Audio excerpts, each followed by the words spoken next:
ओम शांति। 30 अप्रैल 2024। मीठे प्यारे बाबा के आज के मधुर महावाक्य।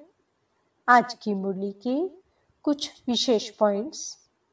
आज बाबा हमें समझाते कि हम बच्चों को अपनी बुद्धि चारों तरफ से हटाकर सतो प्रधान बनने के लिए अशरीरीपन का अभ्यास करना है, दैवी गुण धारण करने हैं, अच्छे अच्छे विचारों से स्वयं को चरित्रवान बनाना है, सच्ची दिल से निस्वार्थ सेवा करनी है। तो चलिए सुनते हैं आज की बाबा की मीठी प्यारी मुरली। ओम शांति। बाबा कहते, मीठे बच्चे अपना पोता मेल चेक करो कि सारे दिन में बाप को कितना समय याद किया, कोई भूल तो नहीं की, क्योंकि तुम हर एक व्यापारी हो। प्रश्न, कौन सी एक मेहनत अंतर्मुखी बन करते रहो तो अपार खुशी रहेगी।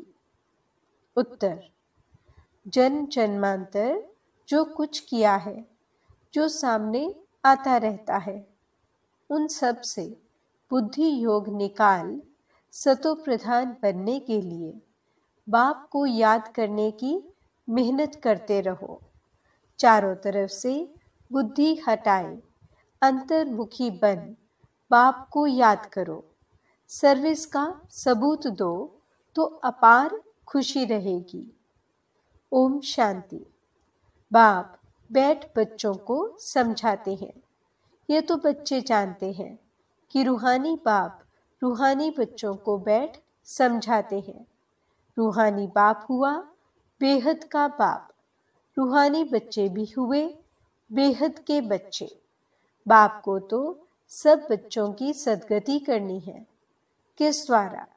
इन बच्चों द्वारा विश्व की सद्गति करनी है। सारे विश्व के बच्चे तो यहाँ आकर नहीं पढ़ते हैं।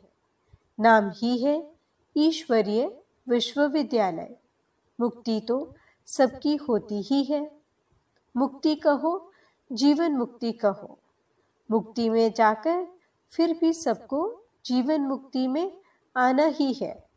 तो ऐसे कहेंगे, सभी जीवन मुक्ति में आते हैं वाया मुक्ति धाम। एक दो के पीछे आना ही है पाठ बजाने। तब तक मुक्ति धाम में ठहरना पड़ता है। बच्चों को अब रचयिता और रचना का मालूम पड़ गया है। ये सारी रचना अनादि है। रचयिता तो एक ही बाप है। यह जो भी सभी आत्माएं हैं, सब बेहद के बाप के बच्चे हैं। जब बच्चों को मालूम पड़ता है तो वही आकर योग सीखते हैं। ये भारत के लिए ही योग है। बाप आते भी भारत में हैं। भारतवासियों को ही याद की यात्रा सिखलाकर पावन बनाते हैं और नॉलेज भी देते हैं कि ये सृष्टि का चक्र कैसे फिरता है। ये भी बच्चे जानते हैं। रुद्रमाला भी है जो गाई और पूजी जाती है, सिमरन की जाती है। भक्त माला भी है, ऊंचे ते ऊंचे भक्तों की माला है। भक्त माला के बाद होनी चाहिए ज्ञान माला। भक्ति और ज्ञान है ना। भक्त माला भी है तो रुद्रमाला भी है। पीछे फिर रुंडमाला कहा जाता है, क्योंकि ऊंचते ऊंच मनुष्य सृष्टि में है विष्णु, जिसको सूक्ष्म वतन में दिखाते हैं। प्रजापिता ब्रह्मा तो यह है, इनकी माला भी है। आखिरी ये माला बन जाएगी तब ही वह रुद्रमाला और विष्णु की विजयंती माला बनेगी। ऊंचे ते ऊंचा है शिव बाबा, फिर ऊंचे ते ऊंचा है विष्णु का राज्य। शोभा के लिए भक्ति में कितने चित्र बनाए हैं, परंतु ज्ञान कुछ भी नहीं है। तुम जो चित्र बनाते हो उनकी पहचान देनी है तो मनुष्य समझ जाए, नहीं तो शिव और शंकर को मिला देते हैं। बाबा ने समझाया है, सूक्ष्मतन में भी सारी साक्षात्कार की बात है। हड्डी मांस वहां होता नहीं, साक्षात्कार करते हैं। संपूर्ण ब्रह्मा भी है, परंतु वह है संपूर्ण अव्यक्त। अभिव्यक्त ब्रह्मा जो है उनको अव्यक्त बनना है। व्यक्त ही अव्यक्त होता है, जिसको फरिश्ता भी कहते हैं। उनका सूक्ष्मतन में चित्र रख दिया है। सूक्ष्मतन में जाते हैं, कहते हैं बाबा ने शुभी रस पिलाया। अब वहां झाड़ आदि तो होता नहीं, वैकुंठ में है, लेकिन ऐसे नहीं कि वैकुंठ से ले आकर पिलाते होंगे। यह सब सूक्ष्मतन में साक्षात्कार की बातें हैं। अब तुम बच्चे जानते हो कि वापस घर जाना है और आत्म अभिमानी बनना है। मैं आत्म अभिमानी हूँ। यह शरीर विनाशी है। आत्मा का ज्ञान भी तुम बच्चों में है। वे तो आत्मा क्या है यह भी नहीं जानते। उन लोगों को यह मालूम नहीं कि कैसे उनमें 84 जन्मों का पाठ भरा हुआ है। यह नॉलेज सिर्फ बाप ही देते हैं, अपनी भी नॉलेज देते हैं। तमो प्रधान से सतो प्रधान भी बनाते हैं। बस यही पुरुषार्थ करते रहो। हम आत्मा हैं, अब परमात्मा के साथ योग लगाना है। सर्वशक्तिमान पतित पावन एक बाप को ही कहते हैं। सन्यासी कहते हैं पतित पावन आओ। कोई तो ब्रह्म को भी पतित पावन कह देते हैं। अब तुम बच्चों को भक्ति का भी ज्ञान मिलता है कि भक्ति कितना समय चलती है, ज्ञान कितना समय चलता है। यह बाप बैठ समझाते हैं। पहले कुछ नहीं जानते थे, मनुष्य होकर तुच्छ बुद्धि बन पड़े हैं। सतयुग में बिल्कुल स्वच्छ बुद्धि थे। कितने उनों में दैवी गुण थे। तुम बच्चों को दैवी गुण भी जरूर धारण करने हैं। कहते हैं ना, यह तो जैसे देवता है। भल साधु संत महात्मा को लोग मानते हैं, परंतु वह दैवी बुद्धि तो नहीं है, रजोगुनी बुद्धि हो जाती है। राजा रानी प्रजा है ना। राजधानी कब और कैसे स्थापन होती है ये दुनिया नहीं जानती। यहाँ तुम सब नई बातें सुनते हो। तो माला का भी राज समझाया है। ऊंचे ते ऊंच है बाप, उनकी माला ऊपर में है। रुद्र वह है निराकार। फिर साकार लक्ष्मी नारायण, उनकी भी माला है। ब्राह्मणों की माला अभी नहीं बनती, अंत में तुम ब्राह्मणों की माला भी बन जाती है। इन बातों में जास्ती प्रश्न उत्तर करने की जरूरत नहीं। मूल बात है अपने को आत्मा समझ परम पिता परमात्मा को याद करो। यह निश्चय पक्का चाहिए। मूल बात है पतितों को पावन बनाना। सारी दुनिया पतित है, फिर पावन बनना है। मूल वतन में भी सभी पावन हैं, तो सुख धाम में भी सब पावन हैं। तुम पावन बनकर पावन दुनिया में जाते हो। गोया अब पावन दुनिया स्थापन हो रही है। यह सब ड्रामा में नूंद है। बाप कहते हैं सारे दिन का पोता मेल देखो, कोई भूल तो नहीं हुई। व्यापारी लोग मुरादी संभालते हैं, यह भी कमाई है। तुम हर एक व्यापारी हो, बाबा से व्यापार करते हो। अपनी जांच करनी है, हमारे में कितने दैवी गुण हैं, कितना बाप को याद करते हैं, कितना हम अशरीरी बनते जाते हैं। हम अशरीरी आए थे, फिर अशरीरी बनकर जाना है। अभी तक सब आते ही रहते हैं, बीच में जाना तो एक को भी नहीं है। जाना तो सबको इकट्ठा है। बल सृष्टि खाली नहीं रहती। गायन है राम गयो रावण गयो, परंतु रहते दोनों हैं। रावण संप्रदाय जाता है तो फिर लौट कर नहीं आता, बाकी यह बच जाते हैं। यह भी आगे चलकर सब साक्षात्कार होना है।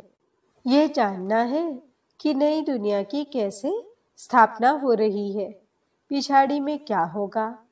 फिर सिर्फ हमारा ही धर्म रह जाएगा। सतयुग में तुम राज्य करेंगे, कलयुग खत्म हो जाएगा, फिर सतयुग को आना है। अभी रावण संप्रदाय और राम संप्रदाय दोनों हैं। संगम युग पर ही ये सब होता है। अभी तुम ये सब कुछ जानते हो। बाप कहते हैं बाकी जो कुछ राज है वे आगे चलकर धीरे धीरे समझाते रहेंगे। जो रिकॉर्ड में नोंद है वे खुलते जाएंगे, तुम समझते जाएंगे। इन एडवांस कुछ भी नहीं बताएंगे। यह भी ड्रामा का प्लान है। रिकॉर्ड खुलता जाता है, बाबा बोलता जाता है। तुम्हारी बुद्धि में ये सब बातों की समझ बढ़ती जाती है।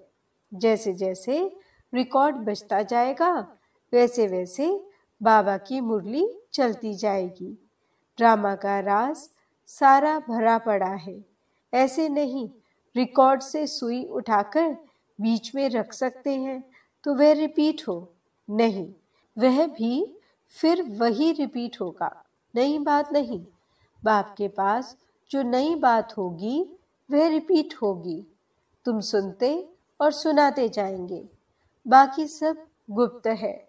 यह राजधानी स्थापन हो रही है, सारी माला बन रही है। अलग अलग जाकर राजाई में तुम जन्म लेंगे। राजा, रानी, प्रजा सब चाहिए। ये सब बुद्धि से काम लेना पड़ता है। प्रैक्टिकल में जो होगा सो देखा जाएगा। जो यहाँ से जाते हैं वह अच्छे साहूकार के घर में जाकर जन्म लेते हैं। अभी भी तुम्हारी वहाँ बहुत खातिरी होती है। इस समय भी रत्न जड़ित चीजें सबके पास होती हैं, परंतु उनमें इतनी पावर नहीं है। पावर तुम्हारे में है। तुम जहाँ जाएंगे वहाँ अपना शो करेंगे। तुम तो ऊंच बनते हो तो तुम जाकर वहाँ दैवी चरित्र दिखाएंगे। आसुरी बच्चे जन्मते ही रोते रहेंगे, गंदे भी होते हैं।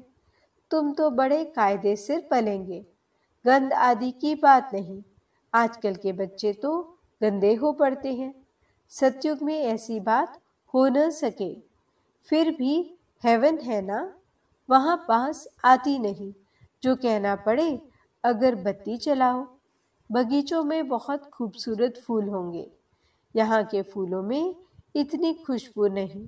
वहाँ तो हर एक चीज में 100% खुशबू रहती है। यहाँ तो 1% भी नहीं है। वहाँ तो फूल भी फर्स्ट क्लास होंगे। यहाँ भल कोई कितना भी साहूकार हो तो भी इतना नहीं। वहाँ तो किस्म किस्म की चीजें होंगी। बर्तन आदि सब सोने के होंगे। जैसे यहाँ के पत्थर, वहाँ फिर सोना ही सोना। रेती में भी सोना होता है। विचार करो कितना सोना होगा जिससे मकान आदि बनेंगे। वहाँ ऐसी मौसम होगी, न सर्दी न गर्मी। वहाँ गर्मी का दुख नहीं जो पंखे चलाने पड़े। उसका नाम ही है स्वर्ग। वहाँ अपार सुख होता है। तुम्हारे जैसा पद्मा पदम भाग्यशाली कोई बनते ही नहीं। लक्ष्मी नारायण की कितनी महिमा गाते हैं। उनको जो ऐसा बनाते हैं उनकी कितनी महिमा चाहिए। पहले होती है अव्यभिचारी भक्ति, फिर देवताओं की भक्ति शुरू होती है। वह भी भूत पूजा कहेंगे। शरीर तो वह है नहीं। 5 तत्वों की पूजा होती है। शिव बाबा के लिए तो ऐसे नहीं कहेंगे। पूजा करने के लिए कोई चीज का वो सोने आदि को बनाते हैं। आत्मा को थोड़े ही सोना कहेंगे। आत्मा किस चीज की बनी हुई है? शिव का चित्र किस चीज का बनाया हुआ है वह झट बताएंगे, परंतु आत्मा परमात्मा किस चीज का बना हुआ है ये कोई बता न सके। सतयुग में 5 तत्व भी शुद्ध होते हैं, यहाँ है अशुद्ध। तो पुरुषार्थी बच्चे ऐसी ऐसी ख्यालात करते रहेंगे। बाप कहते हैं इन सब बातों को भी छोड़ दो, जो होना है वह होगा। पहले बाप को याद करो, चारों तरफ से बुद्धि हटाकर माम एकम याद करो, तो विकर्म विनाश होंगे। जो कुछ सुनते हो उन सबको छोड़ एक बात पक्की करो कि हमको सतो प्रधान बनना है। फिर सतयुग में जो कल्प कल्प हुआ होगा वही होगा, उसमें फर्क नहीं पड़ सकता। मूल बात है बाप को याद करो, यह है मेहनत, वह पूरी करो। तूफान तो बहुत आते हैं, जन्म जन्मांतर जो कुछ किया है वह सब सामने आता है। तो सब तरफ से बुद्धि को हटाकर मेरे को याद करने का पुरुषार्थ करो, अंतर्मुखी होकर। तुम बच्चों को स्मृति तो आई, सो भी नंबरवार पुरुषार्थ अनुसार। सर्विस से भी मालूम पड़ जाता है। सर्विस करने वालों को सर्विस की खुशी रहती है। जो अच्छी सर्विस करते हैं उनकी सर्विस का सबूत भी मिलता है। पंडे बनकर आते हैं। कौन महारथी घोड़े सवार प्यादे हैं, वह झटपटा पड़ जाता है। अच्छा, मीठे मीठे सिखलते बच्चों प्रति माता पिता बाप दादा का याद प्यार और गुड मॉर्निंग। रूहानी बाप की रूहानी बच्चों को नमस्ते। हम रूहानी बच्चों की रूहानी बाप दादा को दिल व जान सिक व प्रेम से नमस्ते नमस्ते नमस्ते जी। गुड मॉर्निंग बाबा। शुक्रिया बाबा। धारणा के लिए मुख्य सार। पहला पॉइंट, दूसरी सब बातों को छोड़ बुद्धि को चारों तरफ से हटाकर सतो प्रधान बनने के लिए अशरीरी बनने का अभ्यास करना है, दैवी गुण धारण करने हैं। दूसरा पॉइंट, बुद्धि में अच्छे अच्छे ख्यालात लाने हैं। हमारे राज्य यानी स्वर्ग में क्या क्या होगा उस पर विचार कर अपने को उस जैसे लायक चरित्रवान बनाना है। यहाँ से बुद्धि निकाल देनी है। वरदान, सेवा द्वारा मेवा प्राप्त करने वाले सर्व हद की चाहना से परे सदा संपन्न और समान भव। सेवा का अर्थ है मेवा देने वाली। अगर कोई सेवा असंतुष्ट बनाए तो वो सेवा सेवा नहीं है। ऐसी सेवा भल छोड़ दो, लेकिन संतुष्टता नहीं छोड़ो। जैसे शरीर की तृप्ति वाले सदा संतुष्ट रहते हैं, वैसे मन की तृप्ति वाले भी संतुष्ट होंगे। संतुष्टता तृप्ति की निशानी है। तृप्त आत्मा में कोई भी हद की इच्छा, मान, शान, सैल्वेशन साधन की भूख नहीं होगी। वे हद की सर्व चाहना से परे सदा संपन्न और समान होंगे। स्लोगन, सच्ची दिल से निस्वार्थ सेवा में आगे बढ़ना अर्थात पुण्य का खाता जमा करना। ओम शांति।